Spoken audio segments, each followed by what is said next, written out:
साल 2004 चाइना के बॉर्डर के पास मौजूद नॉर्थ कोरिया के योंगचोन स्टेशन पे एक बड़ा एक्सप्लोजन हुआ, जिसमें 160 लोगों की जान गई और 1300 लोग घायल हो गए। पर इसका निशाना ये लोग नहीं थे, बल्कि ये ट्रेन थी। ये है त्यांगो, नॉर्थ कोरिया की सबसे मिस्टीरियस ट्रेन। जिस ट्रेन की सुरक्षा के लिए इसमें हर वक्त नॉर्थ कोरिया आर्मी की कई टीम और कई हैवी वेपन्स जैसे machine guns, anti aircraft missiles, anti tank missiles, गाड़ियों का काफिला और हेलीकॉप्टर तक मौजूद रहते हैं। इतना ही नहीं, ट्रैच पे दौड़ते समय इसके आगे एक आर्मर्ड ट्रेन और पीछे भी एक सोल्जर्स और वेपन से भरी ट्रेन चलती रहती है। इसके ऊपर आसमान से भी इसे सिक्योर करने के लिए लगातार एक कार्गो प्लेन हवा में उड़ता रहता है और इस पर नजर बनाए रखता है। और ये ट्रेन भी खुद में किसी बीच से कम नहीं है। इसकी कांच बुलेट प्रूफ है एंड इवन ट्रेन का फ्लोर बॉम्ब प्रूफ है। लेकिन जिस देश में एक इंसान की जान केवल के-पॉप सॉन्ग सुनने पर ले ली जाती है, आखिर उस देश में एक ट्रेन के लिए इतना तामझाम क्यों है? तो चलिए जानते हैं आज के इस एपिसोड में।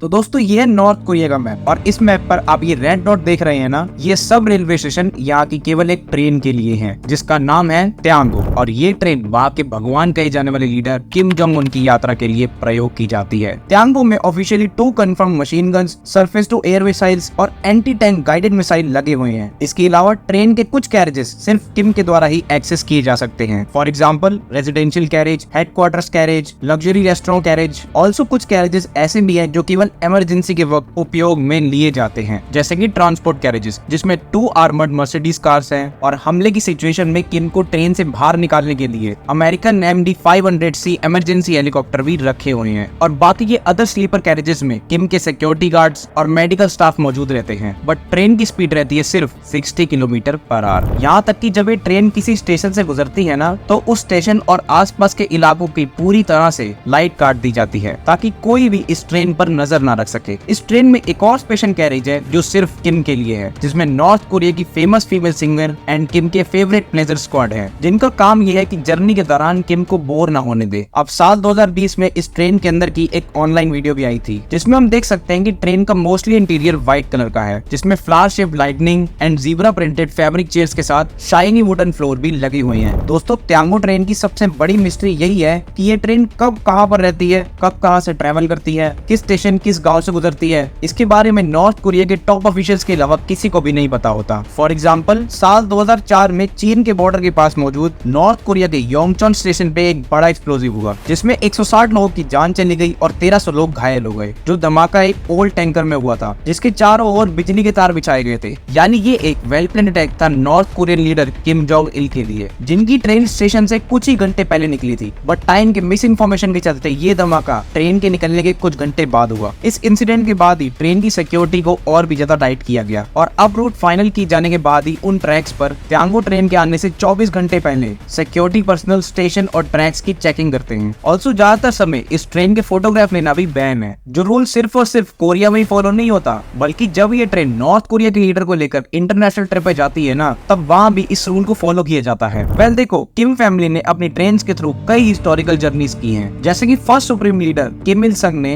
साल 1984 में ईस्टर्न यूरोप के ऑलमोस्ट हर सोशलिस्ट कंट्री की इस ट्रेन से यात्रा की थी। अब साल 2011 में नॉर्थ कोरिया का सुप्रीम लीडर बनने के 6 साल तक तो किम ने किसी भी दूसरे देश में यात्रा की ही नहीं। इसके अलावा साल 2018 से लेकर 2023 के बीच में किम ने जो टोटल 10 ऑफिशियल इंटरनेशनल ट्रिप्स की हैं, उनमें भी 4 ट्रिप तो केवल चाइना की ही थी। Also Kim 2 bar Russia, 2 bar south Korea and 1 bar Singapore and 1 bar Vietnam गए हैं। अब देखो, इन सब में सबसे हिस्टोरिक ट्रिप थी जून 2018 में सिंगापुर की, जहाँ किम चाइना द्वारा प्रोवाइड एयर 747 प्लेन में ही पहुंचा था, खास करके अमेरिकन प्रेसिडेंट डोनाल्ड ट्रंप से मिलने के लिए। यहाँ ट्रंप ने किम को वेपन टेस्टिंग कम करने और न्यूक्लियर वेपन को डिस्ट्रॉय करने के लिए मनाने की कोशिश की। बट ऑफ कोर्स ट्रंप का ये दाव कुछ खासा अच्छा नहीं रहा और इस मीटिंग के बाद भी किम का न्यूक्लियर वेपन टेस्टिंग प्रोग्राम चलता ही रहा और अभी भी चल रहा है। तो जैसा कि आपने देखा, नॉर्थ कोरिया में इस वक्त सबसे ताकतवर इंसान खुद किम जोंग उन है। बट कई रिपोर्ट्स का दावा यह है कि किम बस एक कठपुतली है और नॉर्थ कोरिया की असली पावर और मास्टरमाइंड किम यो जोंग है, नॉर्थ कोरिया की सबसे पावरफुल वुमेन किम यो जोंग। दोस्तों, अगर आपको इस वीडियो से कुछ सीखने को मिला तो लाइक कर देना और अपने फ्रेंड्स एंड फैमिली के साथ जरूर शेयर करना।